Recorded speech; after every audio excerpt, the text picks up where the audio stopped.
ఈ జగన్ ఏంటి, ఈ తాగుబోతు డబ్బులు తీసుకొని వాళ్ళకి ఆడవాళ్ళకి డబ్బులు ఇస్తాడు.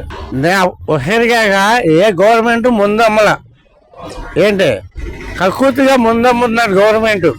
జగన్ 150 రూపాయల కోటని 150 రూపాయలు 200 రూపాయలు తీసుకుంటున్నాడు.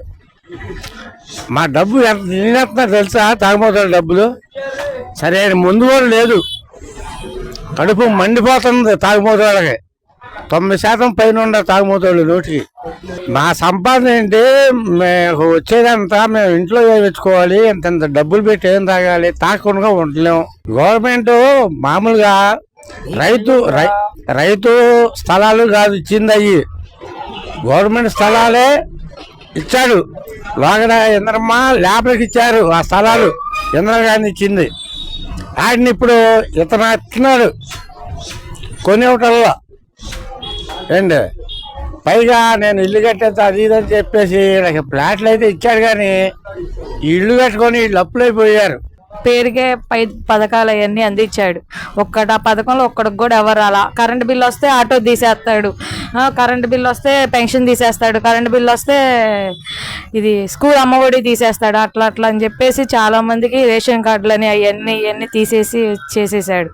అందుకనే మాకు వాడు వచ్చినా మాకు ఉపయోగం అనేది ఏమి లేదు. 60 రూపాయల మంది చంద్రబాబు నాయుడు ఇచ్చినప్పుడేమో అదే మందు 200 రూపాయలు అమ్ముకున్నాడు బ్లాకులో.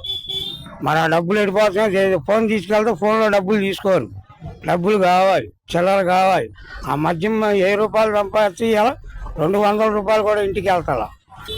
ఎంత తాగినా తాగాలనిపిస్తుంది, కానీ వీళ్ళ బొచ్చులు మొత్తం బార్లు వేసుకోవడం 200 వెళ్తున్నాయి. చంద్రబాబు నాయుడు ఉన్నప్పుడేమో 500 సంపాదిస్తే 200 పొద్దుగుకులు తాగేవాడు. పొద్దుగుకులు 200 తాగినా కానీ 300 రూపాయలు ఇంటికి వెళ్ళి. అది ఇట్టాకుండా వీళ్ళ అవినీతి పరిపాలన. వీళ్ళు చేసింది ఏమీ లేదు. 5 సంవత్సరాల్లో కనీసం చదువుకున్న బొడ్డోడికి కూడా ఇది లేదు. ఇప్పుడు మా గురించి కాదు, మా జీవితాలు అయిపోయినాయి.